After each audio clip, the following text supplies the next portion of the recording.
Selamat pagi para sedulur YouTube, ketemu lagi dengan saya Agung Wijanarko. Seperti biasa para sedulur, di pagi hari ini saya pengen mengajak ngobrol para sedulur-sedulur saya, teman-teman saya, sobat-sobat saya yang sudah subscribe dan join di kanal YouTube saya ini, seputaran berita terbaru sepak bola, seputaran informasi terbaru sepak bola. Hari ini teman-teman, hari Minggu tanggal 28 Januari 2024, timnas kita akan memulai sejarah baru dalam karir timnas kita ya. Selama ini kita memang belum pernah bisa lolos dari fase grup.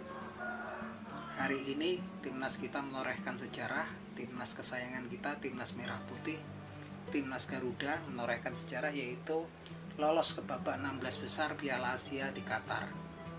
Teman-teman, lawan yang akan dihadapi nanti malam sekitar jam setengah 7 ya, 18.30, adalah Australia.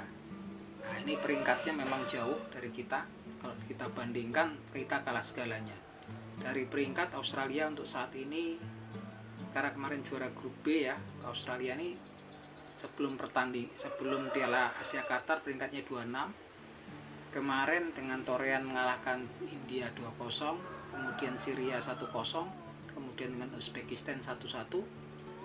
Australia naik peringkatnya ke peringkat 24. Nah, sedangkan timnas kita peringkatnya dari 146 kemarin, kemudian karena menang dari timnas Vietnam di grup D, timnas kita naik ya peringkatnya menjadi peringkat 142.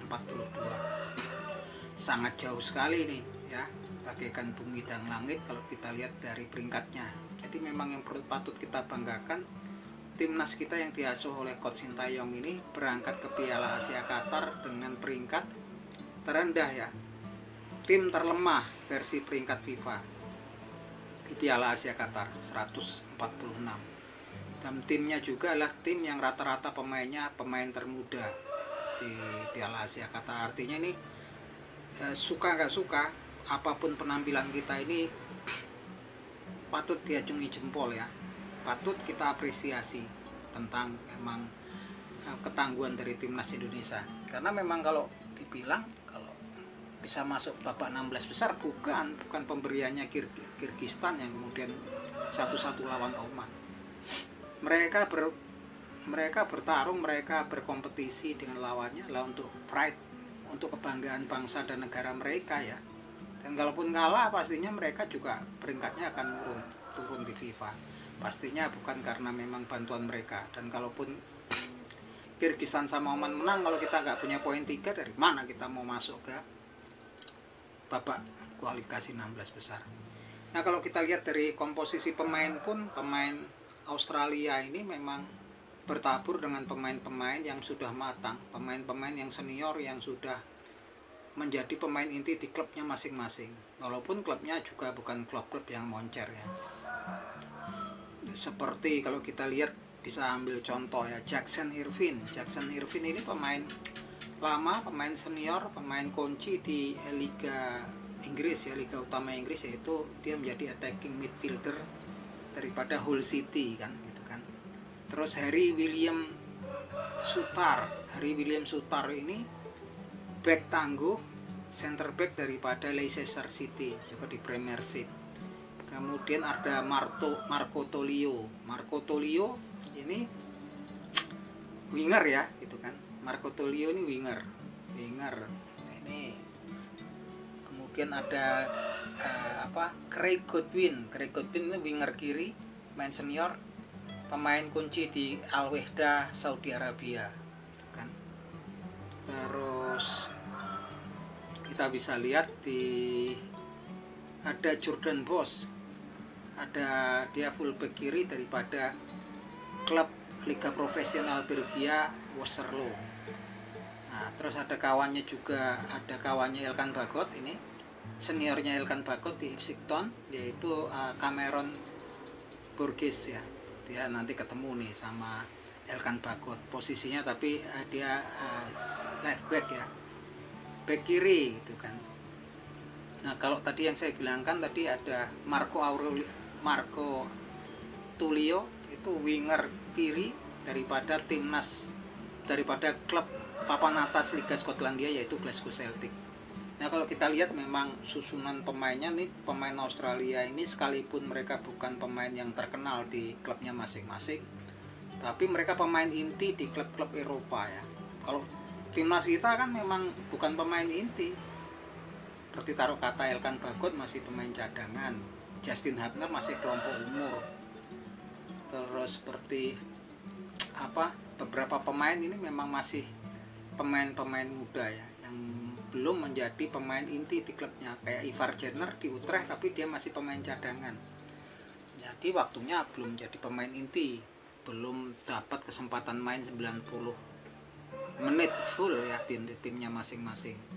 Yang jelas kalau kita lihat dari segi postur juga pemain Australia ini gawat ya. Harry William Sutar ini back daripada Leicester City ini tingginya hampir 2 meter, 198 cm. Kemudian Jackson Irvine itu 189, bahaya banget ini. Sedangkan wingernya Marco Tulio, kemudian Craig Godwin ini juga kalau saya lihat dari permainan ketemu India, ketemu Syria, dan ketemu Uzbekistan ini memang mereka bagus sekali ya, gocekan bolanya dari sayap. Dan rata-rata mereka sering crossing terus itu kan. Bebas kemarin ketemu India itu sampai berapa puluh perbandingannya crossing yang dilontarkan oleh Australia. Tentunya ini perlu diantisipasi ya, karena memang crossing. Kemudian mereka punya Jackson Irvine ya, pencetak gol. Terus ini memang Jordan Boss tuh walaupun left-back dia sering maju ke depan. Ini bola-bola atas sangat berbahaya. Beruntung sekali kita punya pemain-pemain naturalisasi yang posturnya sekarang juga sudah berimbang lah, seperti Elkan Bagot tuh 194 atau 195 cm. Kemudian sekelas Jordi Ahmad, kemudian Justin Hubner tuh kan tingginya di atas 180 ya, 185 cm. Jadi pemain-pemain belakang kita kalau lihat dari posturnya udah bisa lah mengimbangi untuk permainan bola-bola atas. Kalau kita lihat dulu Piala Asia dulu ketika kita ketemu Saudi Arabia itu bola-bola mati, bola-bola atas, karena rata-rata kalau pemain Indonesia kan tinggi badannya antara 175 sampai 180. Sedangkan kalau orang-orang Timur Tengah, kemudian orang-orang yang memang Kaukasia ya, Arab ataupun keturunan kulit putih itu tingginya rata-rata di atas 185. Tapi akhirnya kita beruntung banget nih punya pemain-pemain yang naturalisasi yang posturnya memang udah menyamai dengan postur pemain Eropa. Nah itu teman-teman, memang nanti malam nih fase yang menentukan, dan kita tunggu apa taktik daripada Coach Sintayong. Sekecil apapun ya, kalau kita lihat memang kemungkinannya ada ya teman-teman. Kita punya pemain-pemain yang memang secara postur gitu kan, secara teknik lumayan, dan kita punya pengalaman buruk yang panjang. Ketemu Libya kalah 4-0, kemudian 2-1 di uji coba sama Iran 5-0. Ketemu dengan Irak lagi kemarin 3-1, Vietnam kita bisa menang, ketemu Jepang 3-1. Artinya memang progresnya bagus ya kesininya. Dari Iran 5-0 kesininya sama Vietnam bisa menang, sama Irak bisa ngegulin, sama Jepang pun bisa ngegulin. Artinya kita punya potensi nggak cuma bertahan, tapi untuk taktik penyerangan pun bagus ya. Nah ini yang kita lihat kesini. Kita tunggu racikan Coach Sintayong, tentunya dengan pengalaman-pengalaman yang sudah dilewati kemarin, ini bisa menjadi pengalaman yang terbaik gitu kan. Dan juga memang ini fase terbaik untuk bentukan timnas kita ya, dan kita bisa belajar banyak ketika ketemu Irak, ketemu Jepang.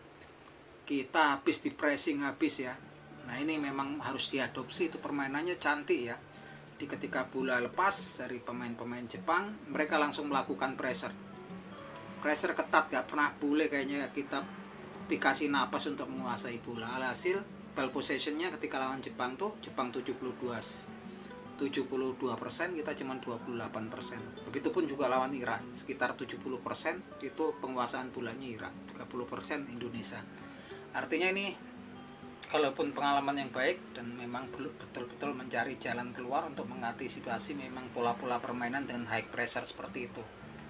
Yang jelas PR-nya juga amunisi baru dibutuhkan untuk waktu depan, untuk program instan ya. Kalau kita mau mengantisipasi lawan-lawan kita belajar dengan pengkaderan ataupun dengan pembinaan itu untuk jangka panjang gitu kan. Kompetisi juga untuk jangka panjang. Yang kita butuhkan adalah memang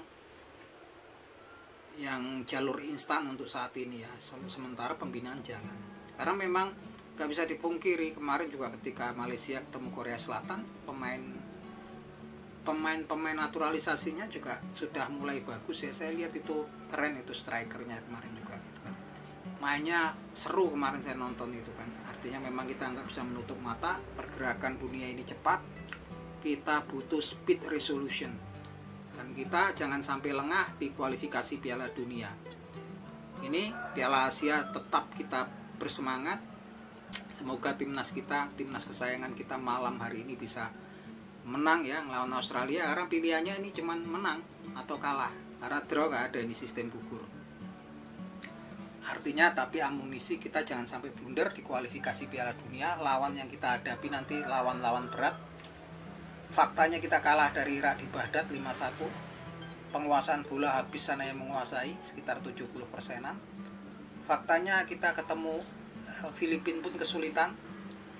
Hanya kemarin karena golnya Sadil Ramdhani di menit 70 kita terselamatkan, masih punya peluang. Kalau kalah 2 kali udah terkubur ya.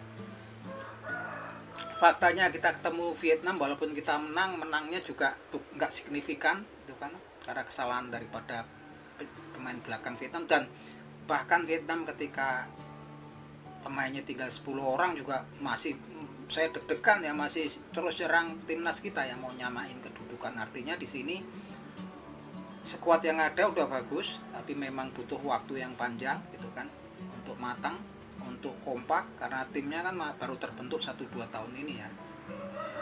Pemain-pemain baru bergabung. Kita butuh lagi suntikan amunisi sekelas Tom Haye, Ratnar Oratmangun gitu kan, terus Nathan Juaon dan Martin Paes gitu kan. Yang saya pikir PSSI ini harus bergerak cepat, karena bulan Februari sudah pemilu, pilpres. Takutnya nanti karena sibuk urusan yang ya namanya juga hajatan besar negara gitu kan, kita nggak tahu lah gitu kan. Yang jelas jangan sampai blunder, kemudian prosesnya terhambat, telat, sehingga tidak bisa memperkuat skuad merah putih, tidak bisa memperkuat skuad Garuda. Akibatnya fatal, karena nanti kita masih bertemu Irak lagi di Jakarta, ketemu Filipina tuh kan, kemudian ketemu sama timnas Vietnam lagi 2 kali, ketemu Vietnam, Filipina sekali. Ini betul-betul saya berharap sekelas Martin Paes, Tom Haye, Ratnar Oratmangun, Nathan Juaon ini udah di depan mata ya. Jangan sampai kemudian kita blunder melakukan kelalaian gitu kan. Ini harapan saya kepada PSSI, elit PSSI. Dan kalau kemudian banyak sekarang di media sosial orang-orang yang komentator yang cuman jualan narasi mengkritik, jualan kampanye hitam, kampanye negatif terhadap program naturalisasi ataupun terhadap Coach Sintayong, saya pikir abaikan teman-teman. Nggak perlu kita lihat gitu kan. Kita kan sering lihat kemarin, bahkan sekarang ke urusan pribadi Coach Sintayong. Bilangnya Coach Sintayong mau jadi bintang iklan lah di negaranya gitu kan.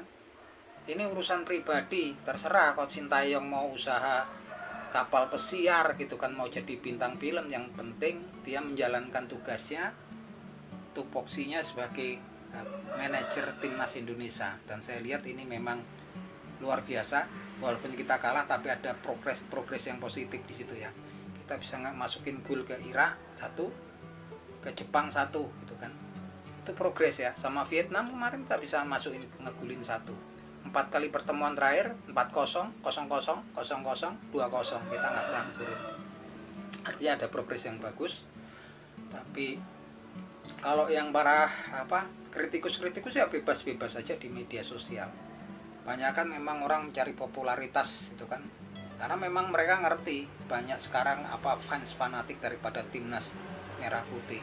Dengan dikritik mereka terpancing memberikan komen-komen, isi komen, walaupun komennya buruk gitu kan. Semakin banyak komen, semakin banyak mendengar, rating channel mereka, rating video mereka di mata YouTube dianggap menarik ya, akan naik gitu kan.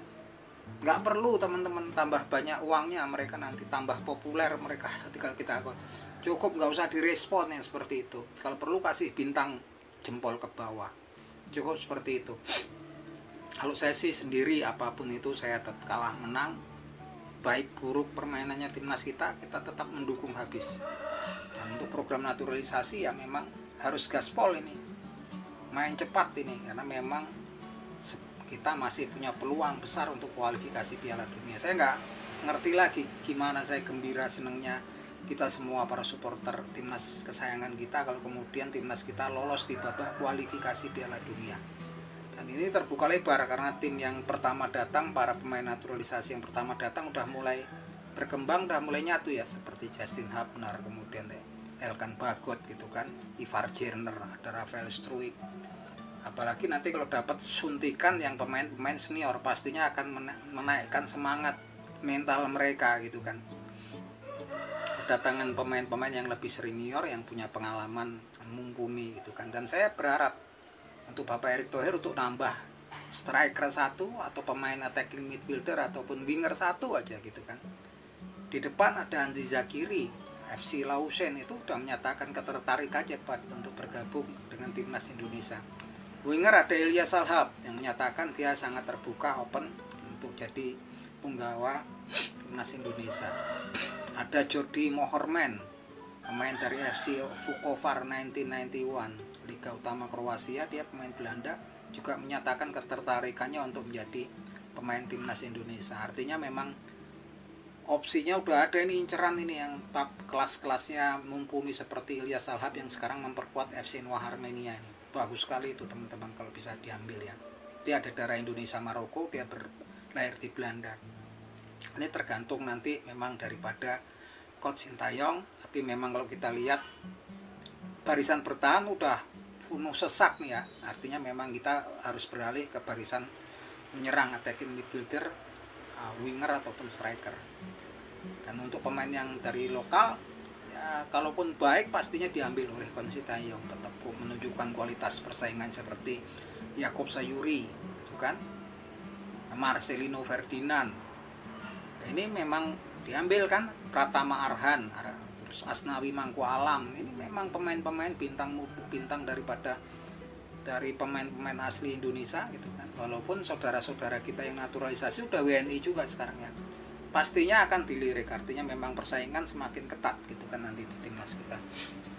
Oke gitu teman-teman, ini obrolan pagi hari ini, semoga bermanfaat. Jangan lupa teman-teman subscribe dan press bell-nya biar teman-teman dapat notifikasi kalau saya bikin video baru. Salah akhir kata, matur nuwun dan nonton video saya. Salam seduluran dari saya, Agung Wijanarko dari Yogyakarta. Yuk.